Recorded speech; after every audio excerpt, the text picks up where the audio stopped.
Hello, everyone, and welcome to this week's DCL Show, your source for Disney Cruise news and reviews. Coming to you from the Bob Varley Studio in Orlando, Florida.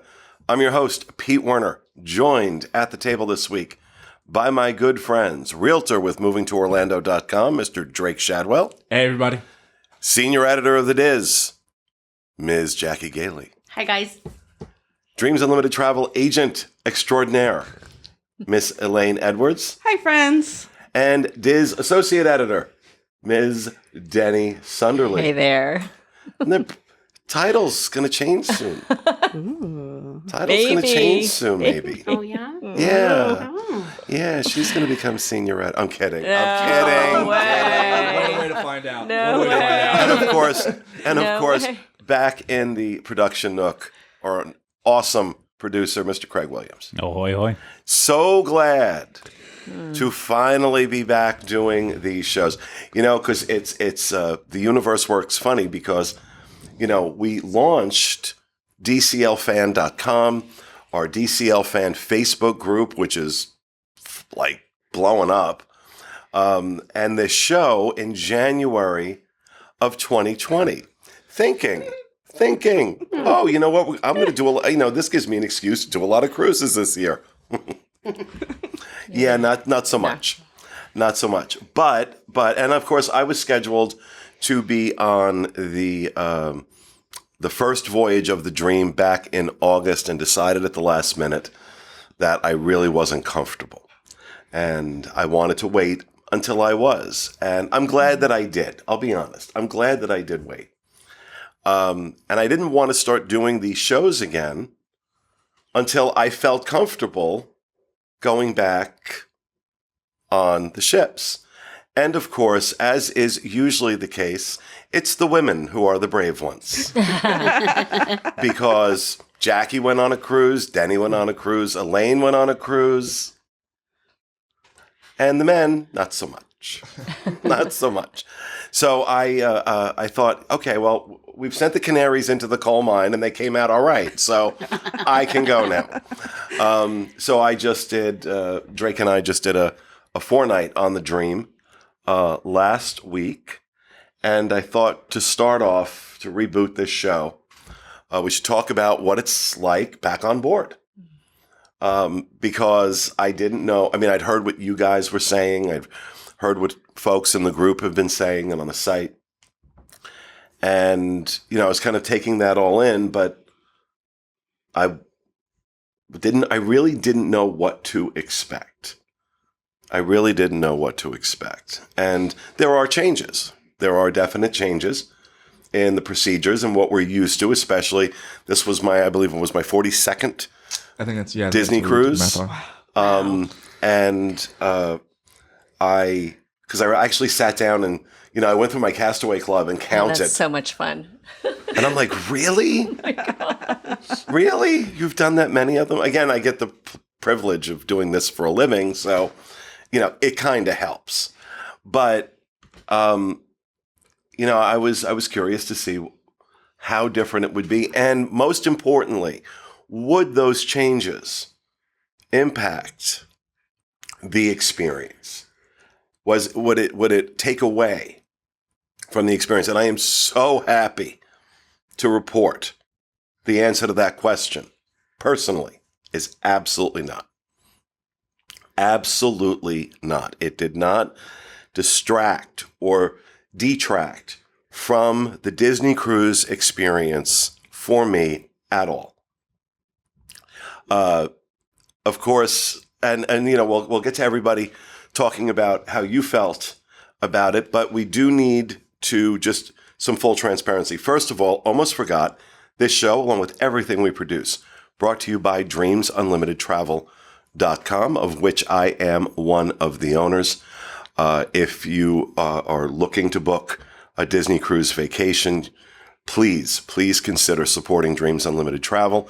It's how we pay for these shows. You also get a phenomenal shipboard credit up to $1,000, depending on how much you spend. And you get the services of a first-rate agent like Ms. Elaine Edwards, who will be the one when the world burns down to sit on the phone for 12 hours, making changes back and forth with DCL, answering your questions about everything you're going to experience on board. And it is the same price you pay if you go to Disney Direct. All of that is just part of the package. And that you don't get with Disney, but you do get with us, and you pay the same price. And you get that lovely shipboard credit. So, dreamsunlimitedtravel.com, I would really appreciate your support. Okay, so now, the other thing in full transparency, when I review something, my policy is that I must pay a publicly available rate. I cannot review something when I have paid a travel agent rate or I get some other discount or some perk that is not available to the general public. And of course, in my position, that is available to me. So it was very important for me on this cruise. And I'll be honest with you, 97% of the cruises I take, I pay for it like everybody else. But because I want to review them.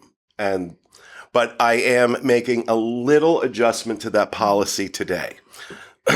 Denny and Jackie both did the cruise as guests of the cruise line. Now you went full boat. I went full boat. You because I paid for it. Because you paid for it. I personally paid for that.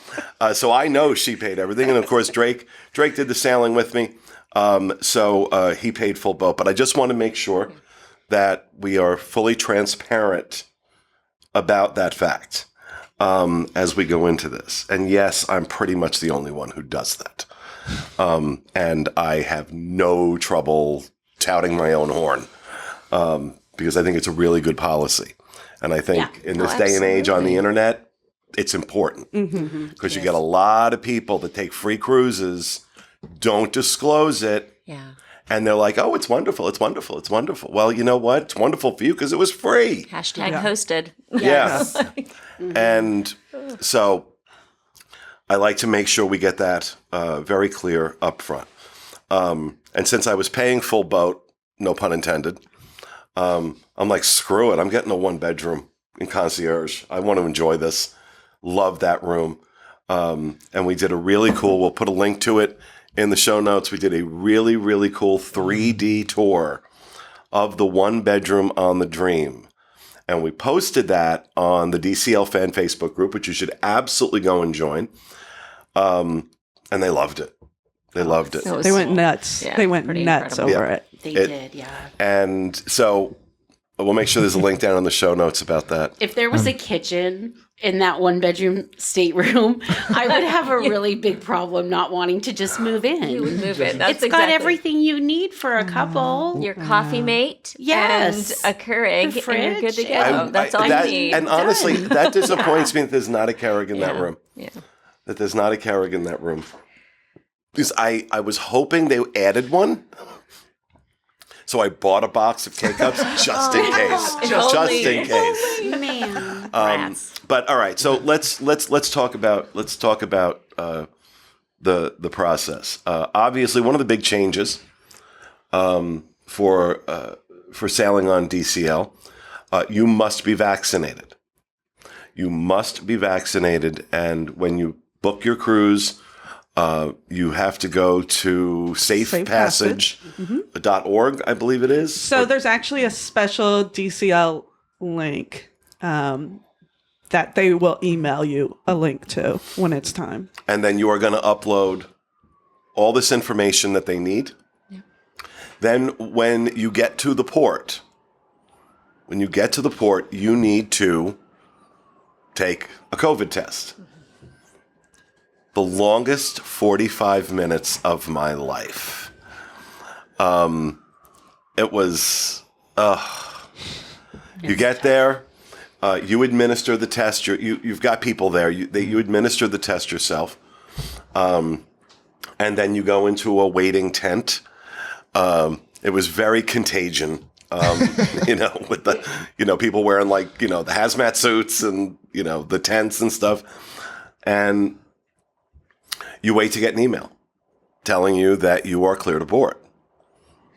And You took a car service over there, right? I took a car service. gonna Okay. ask that. So if you drive yourself, it's the same thing except in your car. You pull into the garage and the helper comes over from Inspire and gives you your own little kit, your own little direction Oh, and sheet. Denny's got And the whole instruction I sheet.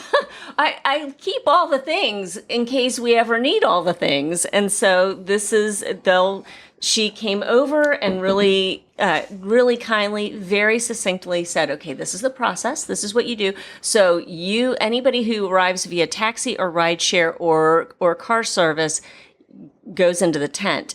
Everyone else does the test in the car, and then you're directed to park on the second floor or above and wait for your test email. results. So And you've refreshed constantly. let me just say something too. I was confused at one point.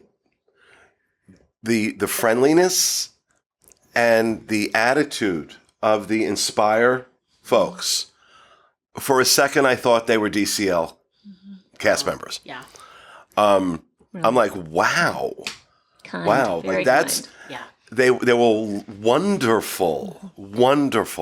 Yeah. And so I was like, okay, that's really cool. That's nice that, because it's nerve wracking. And then once you get that email saying, yep, you're not going to have COVID, so you can get on the ship. So I do have a question for you guys that experienced that. So when I was on the very first sailing, you were not required to be vaccinated yet. And tests, we were traveling as 2 vaccinated adults, so we were not required to be tested at that time. That's all changed now. How do they have any process set up for people that don't have access to their email, like on their phones? It's a great question. Yes, there is, in the tents at least, Okay. there are monitors that where it comes up. Okay. Like your name will come up, or your no, not your name. Your That you have a safe your ID stateroom number or something, and then you also. I was thinking like, oh, that'd be really inconvenient if you didn't have access to email and you were just constantly checking this running list, like staring at the airport, just ticking. Oh, I hope my flight doesn't get canceled. But then I realized that's not how it works, because when the test results are back, because there's a mass exodus as just a group of people stand up and all move at once. You're like, oh, they're batch testing. So there was just a running screen with everyone's number, and then it said like clear to board, clear to board, clear to board. and then as you left the tent, they asked you your name, and then they looked at the list to make sure that that you can, and then you walk back across the street and Yeah, because they just had us come through. We had to go through the tents, and they looked at our cards. They looked us up in their system. They verified us at like 3 different checkpoints, and then they shot us out the back, and we walked across the street and boarded. It was like 5 they minutes. shoot you out in a cannon, pretty much. into the ship. Through all the chutes out the back, and then we were on board. I will say that the email comes faster than the name appears on the monitor in the tents, because when we went on the first one in August, our daughter had only had her first vaccine, and so she was getting her second dose like the week after we got back, and so for that purposes of that cruise, she was considered unvaccinated, and so she had to have a test. So, but because we were all in the same stateroom, the 3 of us, we had to wait together, because if she tested positive, none of us were going on that Right. cruise. And so the email came, but her name didn't appear on the monitor for like another 10 minutes. And I want to say something. For as nerve wracking as that 30, they tell you 30 to 45 minutes, and that was accurate. Yeah. That was accurate. It was about 30, 45 minutes before we got our test results. For as nerve wracking as all that is, for as different. I'm not going to say it was annoying, because I wasn't annoyed by it. But for as different as all that is, the peace of mind when you get on the ship, right? When all the hubbub and crazy of getting on board, of embarkation day, calms down, and you realize you're on a tin can with a lot of other people who are all, breathing after the last 18 months, and that nervousness comes in. That, oh my God, like I'm in an enclosed space with a lot of people. Then you think, oh, that's right. Everybody on board is vaccinated. Everybody on board was tested before they got on board, and that includes the crew. Yep. That includes the crew. Then there was the part where every surface you touch, there's a crew member behind you with a bottle of sanitizer and a cloth, like spraying and wiping it. And I'm like, I want that at home. Right? I would like that The at person home. behind you spraying antimicrobial. I want a DCL crew member. Yes, there you go. We'd pay There you dearly go. for that. They're wonderful. And Love that. so, and that came up numerous times for me, because when you go into the restaurants and there are people there, and obviously they're eating, so they take their masks off. And I would, you think, maskless people indoors. Then you remember, vaccinated and tested. Mm-hmm. And you had said something after you came back that I thought was like you being you, because you said you felt safer on the ship than you did at Publix. Yeah. And I thought that was like maybe truth. Jackie going, oh, everything's magical. It was so real. No, she absolutely right. Yeah. Absolutely right. Because in Publix, you don't know, you're standing in line to check out, right? And you're standing really close to people and the cashier, and you have no idea how those people feel about a COVID vaccine. You have no idea if they're the kind of person that washes their hands like they should. I mean, we've learned so much about people in general and their general hygiene that it just blows my mind kind of. And plus working in childcare for as many years as I did, that's, that people don't necessarily do the same things that we like to do. But on that ship, I felt the same way you did about how you don't know what these people are doing and you're on this ship. And that's why I had to go again in September, because once they made the rule that everybody is vaccinated in order to get on the ship, I was like, okay, that I want to see, because that is a feeling. I'm supposed to be on my treadmill right now. Sorry about that. Start walking. If That'll you could get want- up and do walk laps in around the place circle. as Yeah. yes. And I have that one set to make noise, even if it's on Do Not Disturb, because I need to get on my treadmill. So, anyway. Well, Jackie's going to be leaving I us was to gonna go. say, Jack, Sorry. I was Walk the Jackie neighborhood. was in the middle of making a really great point, but she just Right, gotta go. Yeah, but I felt the same way that you did, Pete, on it, because every time I thought, oh gosh, there's going to be a lot of people in the restaurant, and even though they've done different things and they're cleaning everything, you still think, oh gosh, this is a lot of people. But then you remind yourself, wait, everyone's been vaccinated fully, and they had to go through the same COVID test that I did before they boarded this ship. And then it puts your mind at ease, because then you can relax. And You know? look, nothing is bulletproof. Okay? No test is bulletproof. Nothing is bulletproof. No. There are breakthrough cases of COVID when you have the vaccine. But Disney is going to the furthest level they possibly can Yeah. to ensure it's safe. And, Agreed. the other thing, I mentioned this on the Tuesday show, prior to COVID, before all this, Disney Cruise Line consistently exceeded CDC guidelines Yes. for cleanliness on their ships. Yeah. CDC sets a standard that, this is what you have to do, and that's how they're judged. And DCL was like, yeah, that's fine. We're going to go here, and we're going to do all this too. And so they constantly got these incredible ratings. So this is not new for them Right. in terms of going the extra mile. There's a reason, knock wood, you didn't hear about massive norovirus outbreaks on DCL. And that's one of the reasons they do it. They don't want that PR attached to their product. I mean, obviously they care about their guests, but, it's a business. And any outbreak on a ship is going to be news. An outbreak on a Disney ship is going to be talked about for months. Oh, yeah. Yeah. And this was the same thing in Walt Disney World. This is the same thing. It's the same thing. And I'm okay with that. I don't care what your motivation is. Clean the ship.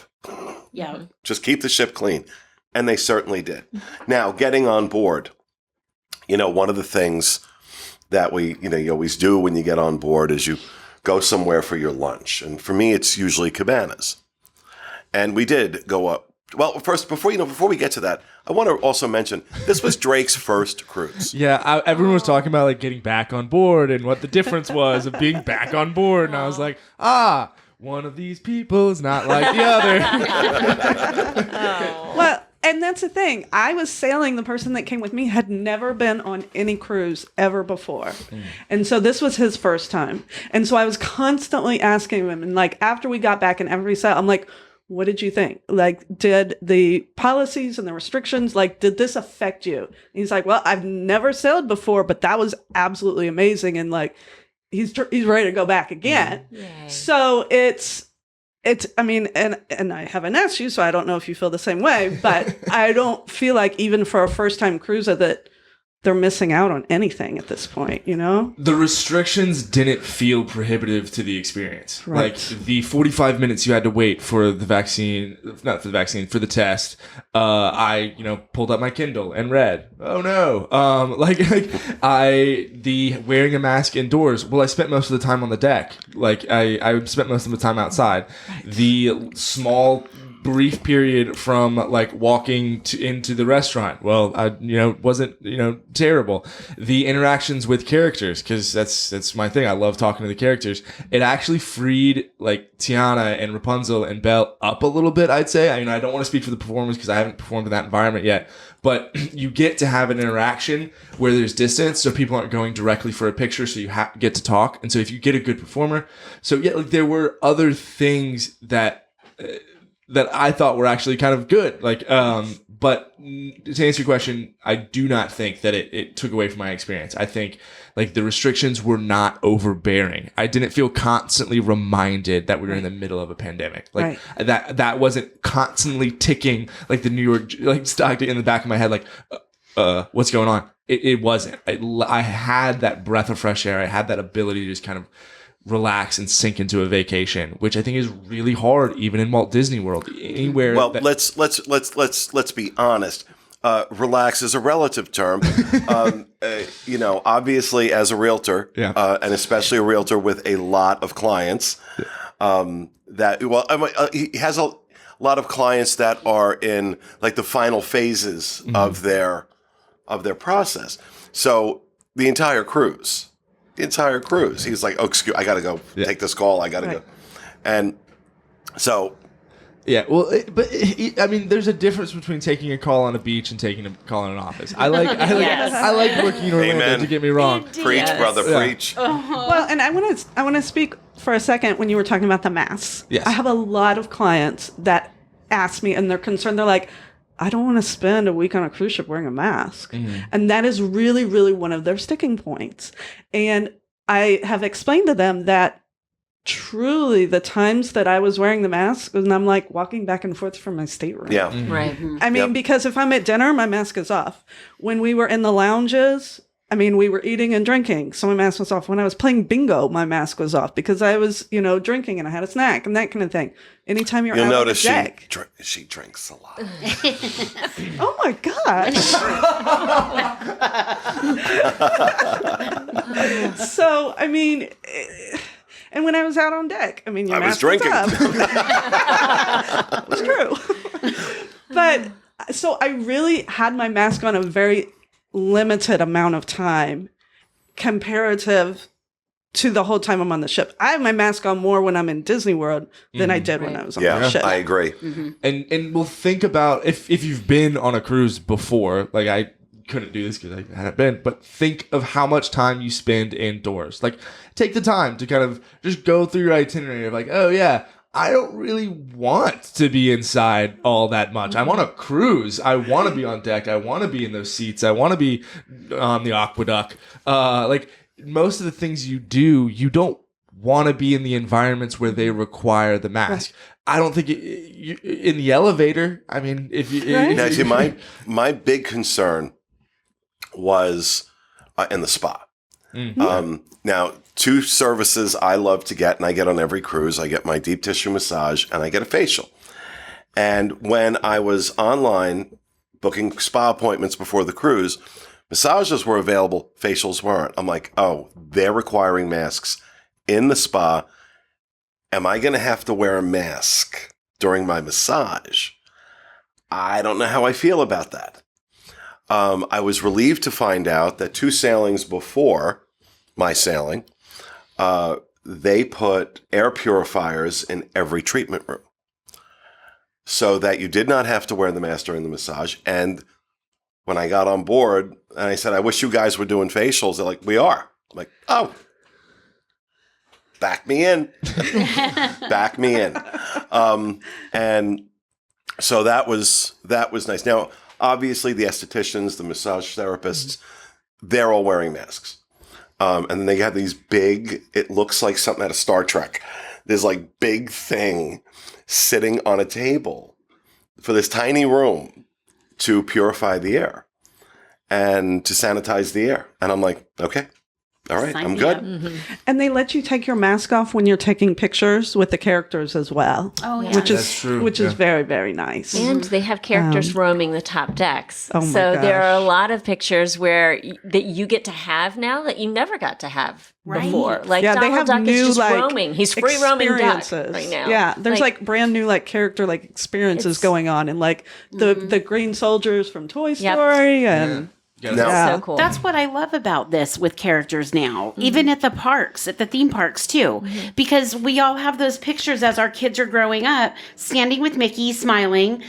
They're the same picture. The child gets a little taller each year, and it's the same picture. But now, like you said, Elaine and Denny, there's all these brand new experiences that are just, I mean, selfies are the coolest, and these characters know how to the pose. characters like have It's- personality now. Yes. Well, Like we would be in the atrium and there would be characters, either down on the floor or up on the, and we'd be like yelling across the atrium because nobody's there. And we're Yeah. having full on conversations and they're dancing and we're signing to each other. And it was fantastic. Yeah. And I it noticed just that too. and just to, for those who haven't seen Drake on other shows, prior to becoming a realtor, Drake worked in entertainment at Walt Disney World. And that's why, like, hearing this makes me so happy because one of the, I don't want to use the word complaints, but negative feedbacks, concerns we'd get was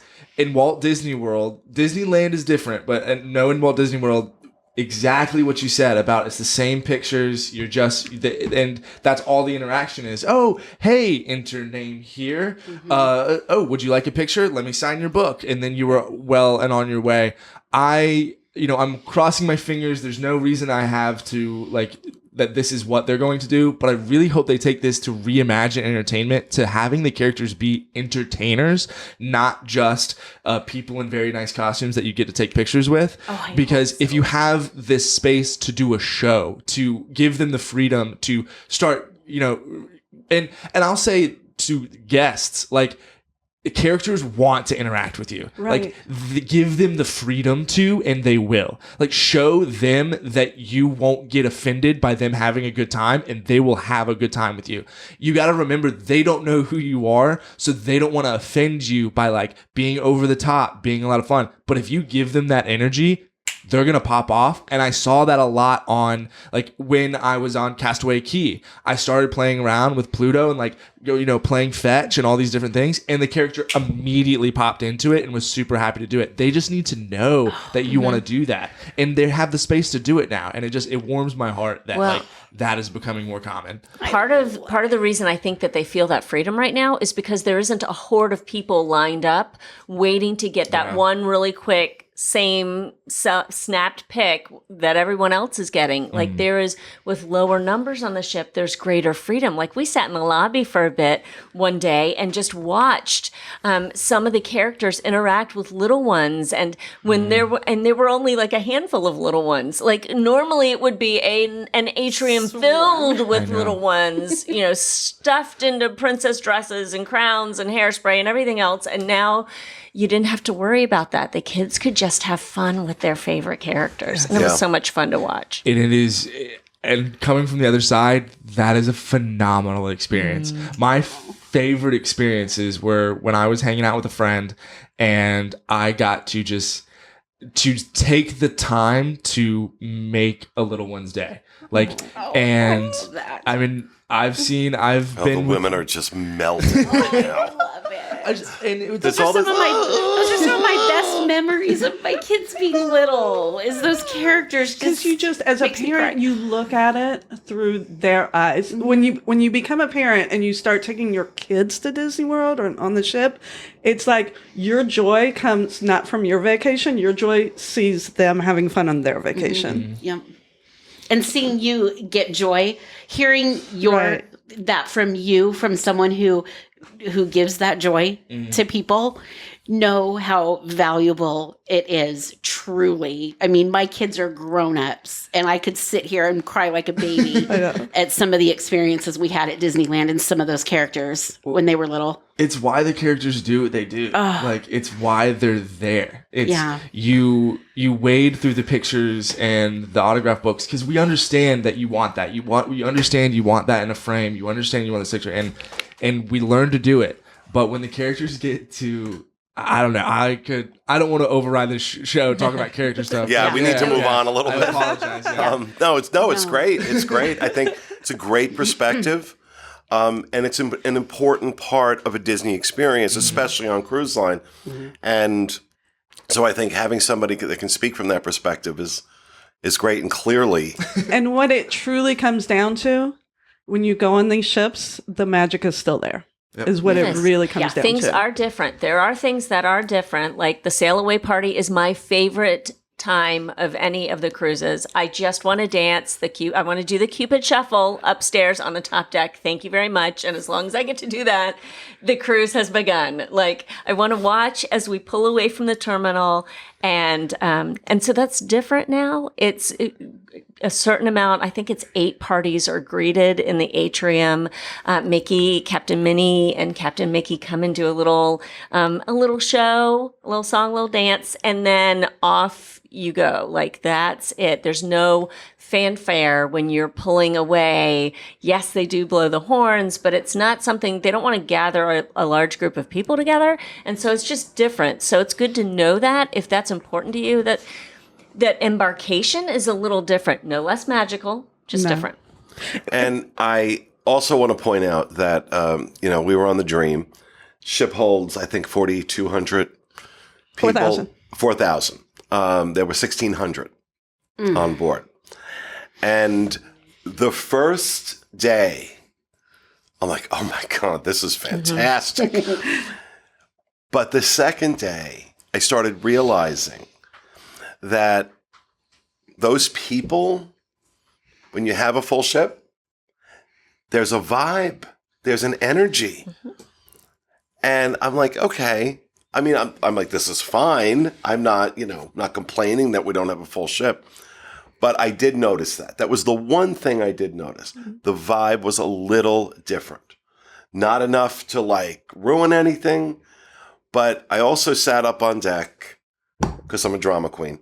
And I'm looking at one of the funnels and I'm saying to myself, this is the cure for my soul after 18 months of COVID. This is the cure for my soul. And I echo that. I think we probably all maybe it right? really felt, it really felt wonderful. Obviously, buffets are different. You're not able to take your own food. You just tell them what you want. They'll put it on a plate and they'll hand you a plate. Beverage stations, same deal. Beverage stations, same deal. You can't walk up to the soda or the coffee. And even in the concierge lounge, there's somebody there. If you want something from the concierge, if you want a coffee, you want a soda, water, you want one of the snacks, there's somebody there to give it to you. And no big deal. One change, and I'm pretty sure this is because they're serving a lot less food, was in the main dining rooms. The food was extraordinary. Like, I was, and I know this is really narcissistic, but I'm like, do they know I'm here? Because this all tastes cooked to order. I'm feeling the plates. They weren't sitting under a heat lamp. Food was hot, well prepared, fresh. And I finally said to one of our servers, we had Eddie and Edinho and Willis, who were wonderful. I said, why is this food so good? And one of the servers, I forgot which one it was, said to me, we have a lot less dinners to prepare. There's time. And I'm like, okay, if you can keep this, not that the food is bad in the main dining rooms. You want bad food in the main dining room? Do Carnival, do Royal Caribbean. They intentionally make the food in their main dining rooms bad because they want you to pay the upcharge to eat in their signature restaurants. And, you know, I'll just give a quick example. Got a vlog coming out on all this. Very disappointed with the Ossobuco in Palo. It literally got run through a flavor vacuum. It had no flavor at all. The next night in Enchanted Garden, they were serving Ossobuco. And I'm like, okay, I've got to. Sure enough, it was delicious. It's delicious. And I'm like, they're doing a better Ossobuco in Enchanted Garden than they are in Palo? What bizarro world am I living in? I'm editing them now. Ton of vlogs on every one of the restaurants, including Palo. And we're going to do a separate show on Palo because we got stuff to talk about there, so I'm not going to give it away. But Can I say one thing about dining before you move on?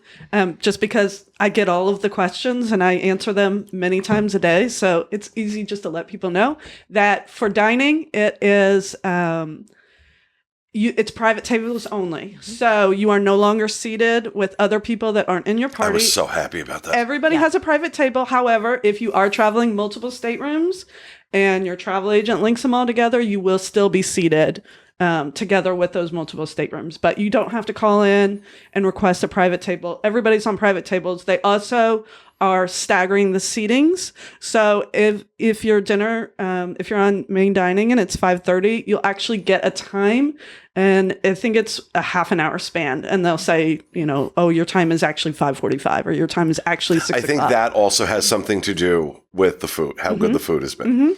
Right. Yeah. So they have implemented those safety procedures for dining. So They've also spread out tables. There's less tables in the space, so you're not, you know, crammed in there with everyone else. So that's nice to have a little extra space, just if you want that. Made it more breathable. Overall, they got this right. Yeah, they did. They got this. Not only did they get it right, absolutely nothing taken away from the experience. I didn't feel like I was paying the same for less. No. Okay? And it's not a story that any of us can tell at Walt Disney World right now. We're paying more for less at Walt Disney World. That's not the case on cruise line. And I'm going to be honest. And again, I said this on Tuesday, and I'm going to say it again now. And I know my agents are going. The agents that sell Walt Disney World are going to hunt me down and kill me in my sleep. The price of a Walt Disney World vacation, I don't know why you wouldn't just take that money and go on a cruise. Yeah. I have a question for you. So if you're a family who lives in the mid-Atlantic and you want to go on a cruise, but of course you're all vaccinated, right? But you've got that you've got a test at the port. Would you feel this? Like I've seen some pushback online. Like, yes, that's easier for us to say as locals. True. You know, that's a good go point. Drive over an hour to the port. Now, Lane, you flew in, and so now if you fly in and you've got to, am I getting on the ship or not? Like Brian and I, the whole, couple of days leading up, we said, we think we're going on a cruise. Right. We think we are. We're hesitant to get too excited right now because who knows? You could be asymptomatic and you could test positive and that could be that. And your vacation is done. Your airfare that you've shelled out money for is done. All of the stuff that you've done leading up until your cruise is over at that point and you have to leave. So how do we feel if we were to have to fly in from far away? So if you, and I know we've said many times during this show that everybody has to be vaccinated. Well, that's everybody 12 and older. If you have kids that are under the age of 12, they do not have to be vaccinated because they can't. As of the taping of this show, could change any day now. But for those kids, they do actually have to pre-COVID test 3 days before arriving and again get tested at port. So kids are getting tested twice. Now, for me personally, I actually bought some of the at-home tests so that I can test at home before I fly down so that I can test in the hotel before I go to port because I want to know before I get on the plane. Because you spent all this preparation, all this money to get here. Any of my guests that have brought that concern to me, I've said, either go to your local CVS, buy one of the at-home tests, if that makes you feel more comfortable about it. And I want to take the opportunity just to say, whatever you feel about any part of this process, whatever you feel, you're not wrong. You're not wrong. And I want to be clear that I respect everyone's choices. And I can only speak about my own. And how I look at it and what my experience was. And it's up to each person to make a choice in the best interest, what they feel is in the best interest of their families. And if any part of this process is inconsistent with that, completely understand. But don't think that Disney Cruise Line has to change their policies to accommodate that, because they don't. They don't. They're doing what they feel is best in the best interest of their business. So I want to get out in front of that because we're talking a lot about vaccines and testing, and I just want to make it clear. I fully respect anyone's personal decision, but I also respect what Disney Cruise Line is doing and appreciate it because I felt very comfortable, very safe on that sailing. And we could probably go on for another almost hour that we're into this show. But we are going to be doing other shows talking about more specific aspects of the experience. So let's go ahead and wrap this up. And we will see you again next week with another episode of the DCL Show. I'm so happy to be able to say that now. Have a great week, everybody.